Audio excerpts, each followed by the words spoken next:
Kalau memang nanti terundang berkali-kali bukan berarti nggak ada orang, tapi itulah orang yang sangat penting dan nanti akan terus kita ingatkan dan terus menyambung menginformasikan semua pihak di lingkungannya. Itu saja mungkin awal, nanti kita lanjutkan dengan tanya jawab dan insya Allah akan saya tunggu sampai selesai karena saya menunggu masukan dan kritikan supaya nanti kita lebih sempurna ke depan. Karena awal ini adalah awal yang baik untuk menerima masukan. Kalau sudah akhir itu kan masukan lagi, itu kritikan gitu. Yang artinya olokan itu sudah. Nah, kalau ini nanti karena ini awal, maka kami siap untuk menerima masukan sehingga langkah-langkah kita ke depan lebih baik dan lebih mantap. Itu saja saya kira. Wassalamualaikum warahmatullahi wabarakatuh. Waalaikumsalam. Berikan aplaus untuk Bapak Inspektorasis Bapak Kesbangpol Kota Samarinda. Ya,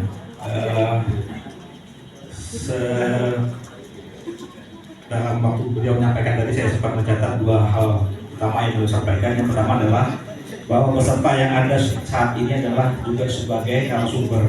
Ya. Nanti Bapak Ibu sekalian diharapkan sebagai agen-agen informasi tentang pelaksanaan pemilu kada yang akan dilaksanakan 28 November tahun 2018. Kemudian yang kedua adalah bahwa saat ini kita melaksanakan pemilihan pemimpin ini sudah sangat nyaman, sangat berbeda dengan zaman dulu yang harus berdarah dulu untuk memilih seorang pemimpin. Baik, kita lanjut dulu untuk bicara selanjutnya. Beliau adalah anggota KPU Kota Samarinda, Ibu Yustiani MPD. Ya, beliau ini asal dari Watamone, bukan? Oh iya, dari Buton, Walompo ya, Walompo ya. Walompo nama daerahnya, tangganya Pak Labia. Siap. Ya, beliau ini masih sangat muda, usia baru 34 tahun. Ya, saya tadi sempat ngobrol-ngobrol Pak, ternyata beliau ini juga anggota FKDM kita di Kecamatan Samarinda itu. Ya, kami cukup bangga, beberapa anggota FKDM kita juga sangat aktif Pak di pelaksanaan pemilu. Kemudian beliau tadi sempat bercerita pada saat 2002 itu saya sempat ikut Pak sebagai panitia pembentukan KPU pertama di Samarinda untuk pelaksanaan pemilu tahun 2024, dan saya sempat nginap di kantor KPU 1 minggu. Ternyata pada saat itu beliau itu masih SD Pak, kelas 6, masih kelas 6 SD waktu itu persiapan pemilu pertama. Jauh sekali tentang usia kita, tetapi alhamdulillah kita bisa satu tempat di sini dan banyak sekali. Beliau kebetulan anggota FKDM Kecamatan Samarinda Ilir. Ibu siapa? Nanti silakan beliau untuk sekretarisnya atau memperkenalkan diri lebih lanjut. Silakan Ibu Yustiani MPD. Yustiani MPD. Ya, bismillahirrahmanirrahim. Yang saya hormati Kepala Kesbangpol Kota Samarinda. Terima kasih atas undangannya Pak beserta seluruh jajaran Kesbangpol Kota Samarinda. Kemudian yang saya hormati rekan kerja saya, di sini ada Pak Sugeng Prasetyo, biasa dipanggil Pak SP ya Pak ya. Ini kalau sudah ada Bawaslu itu, KPU itu biasanya tuh harus hati-hati karena akan diawasi dengan sangat teliti, begitu ya Pak ya. Kemudian yang saya hormati Ibu narasumber dari Unmul, Ibu Uni Sadio. Kemudian yang saya hormati Bapak Ibu seluruh hadirin pada hari ini yang tidak dapat saya sebutkan satu persatu. Saya dapat informasi tadi itu dari Pak Miftah, ada dari organisasi kepemudaan, kemudian ada organisasi kemasyarakatan, dan yang paling cantik-cantik di sini Ibu PKK ya. Ibu PKK, banyak ya? Banyak, wah luar biasa. Tepuk tangan dulu buat Ibu PKK. Ya, kemudian ada informasi juga ada dari mahasiswa dari Muhammadiyah. Unmul juga ada ya. Alhamdulillah, terima kasih sudah hadir semua. Ya, karena tadi Pak Miftah tadi berpantun, jadi saya akhirnya yang tadinya tidak menyiapkan pantun, akhirnya saya mulai cari-cari, wah ini harus saya punya pantun ini. Kalau nggak punya pantun saya kalah jauh dari Pak Miftah. Oke, ada 2 pantun saya ya, boleh ya? Boleh saya bacakan ya? Ya. Mentari terbit belumlah tinggi, jalan sendiri menunggu fajar. Assalamualaikum, selamat pagi. Semoga acara ini berjalan lancar. Ya. Satu lagi ya. Ke samudra naik kapal selam. Udaranya panas dan juga lembab. Kalau saya nanti memberi salam, jangan lupa hadirin menjawab. Assalamualaikum warahmatullahi wabarakatuh. Waalaikumsalam warahmatullahi wabarakatuh. Koreksi. Ya, Pak? Salam itu tidak boleh didahului dengan pembicaraan. Oh, siap. Tidak wajib dijawab. Anta salam, Anta salam. Oh, siap. Terima kasih Pak atas masukannya. Terima kasih. Iya. Anta salam, Anta salam. Terima kasih. Ya. Oke, alhamdulillah, puji syukur atas kehadirat Allah Subhanahu wa taala yang telah memberikan kita kesehatan sehingga pada pagi yang cerah ini kita dapat berkumpul di dalam ruangan ini dalam keadaan sehat walafiat. Semoga yang berada di dalam ruangan ini selalu diberi kesehatan, keluarga juga yang di rumah selalu juga diberi kesehatan, dan mudah-mudahan segala aktivitas kita sehari-hari dapat berjalan dengan lancar. Salawat serta salam semoga selalu tercurah kepada baginda Rasulullah Sallallahu Alaihi Wasallam yang terkasih, tercinta dan tersayang. Semoga dalam ruangan ini kita termasuk umatnya yang akan berkumpul bersamanya di yaumul kiamah nanti. Amin amin ya rabbal alamin. Bapak Ibu hadirin yang saya hormati, saya sebenarnya berada di dalam ruangan ini karena tadi yang disampaikan oleh Kepala Kesbangpol ini, di dalam ruangan ini semuanya adalah narasumber semua ini. Ya Pak Mistraya, narasumber semua, dan kami dari KPU Kota Samarinda sebenarnya ada satu langkah dari Kesbangpol. Karena Kesbangpol duluan melakukan acara sosialisasi. KPU pun sementara ini belum.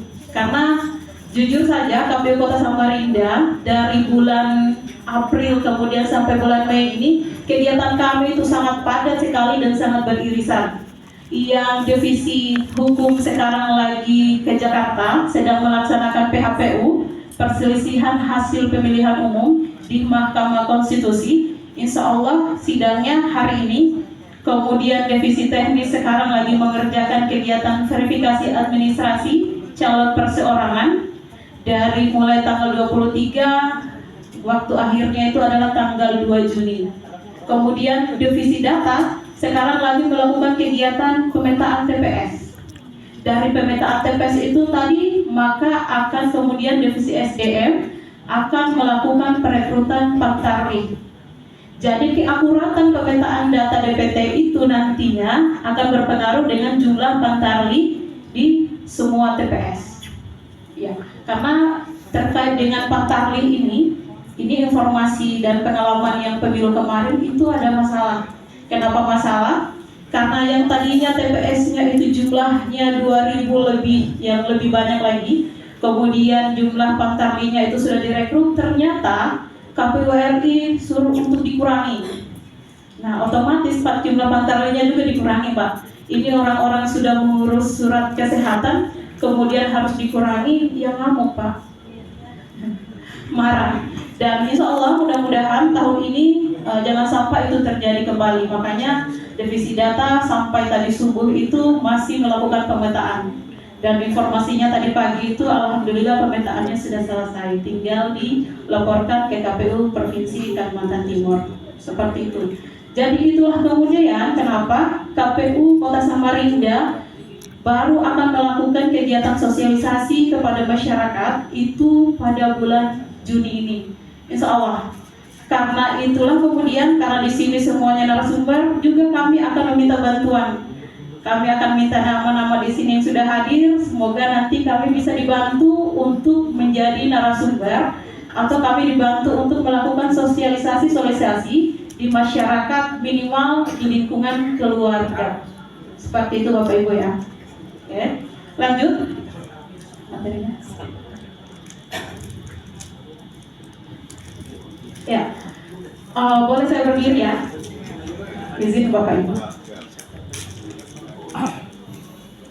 Ya, yang pertama karena ini adalah terkait dengan materi partisipasi pemilih, saya hanya menjelaskan sedikit saja bahwa partisipasi pemilih pada pemilu tahun 2024 itu adalah targetnya ada 81%. Dan Kota Samarinda mencapai 79% untuk pemilihan presiden dan wakil presiden. Ini tinggal sedikit lagi sudah mencapai target. Tepuk tangan dong buat Kota Samarinda.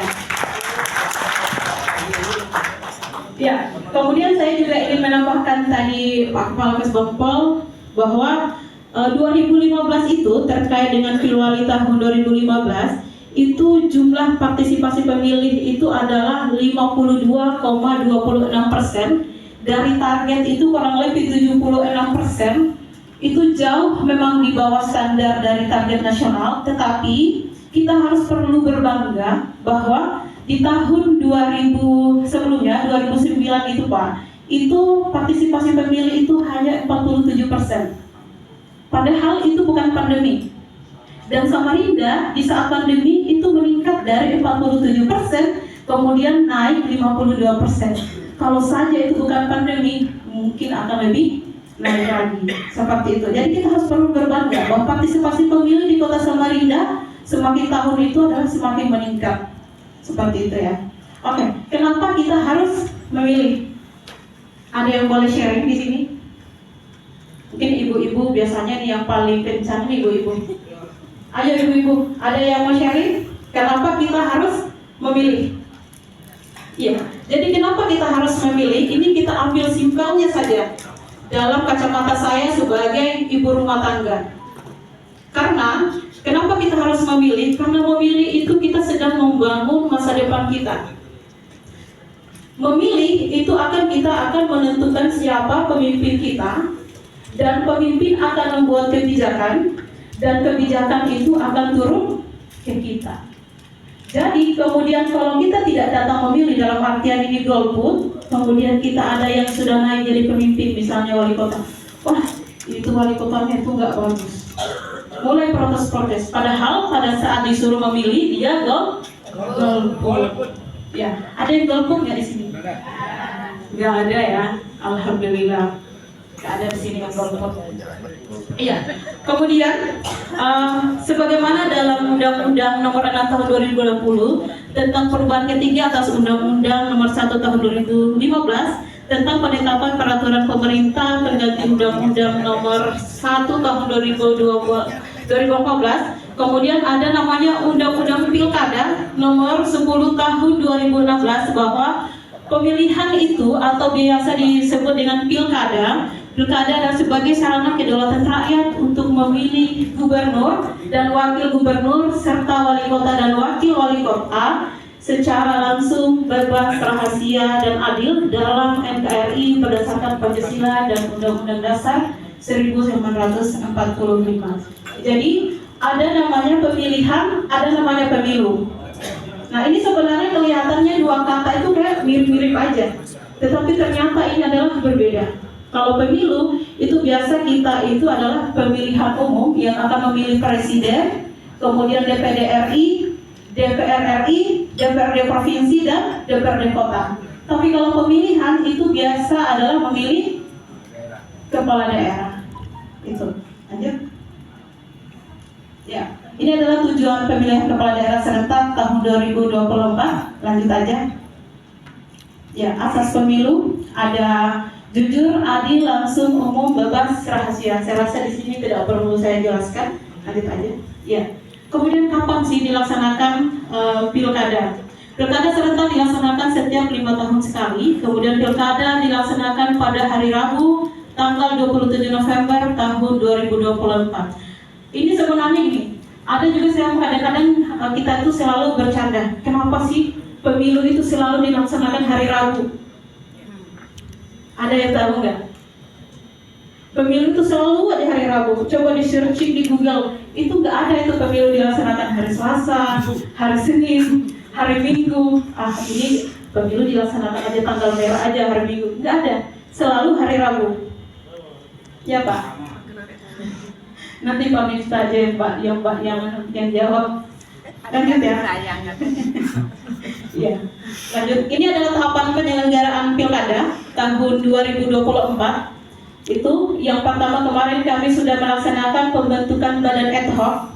Badan ad hoc ini adalah PPK, kemudian PPS, itu dua-duanya sudah dilantik. Kemudian dalam waktu dekat kami akan melakukan pembentukan Pantarli. Ya, kemudian kami juga memohon bantuan Mas Bopo terkait dengan sekretariat PPK kami, karena sampai saat ini kami belum melakukan pengukuhan. Kami lagi nunggu SK dari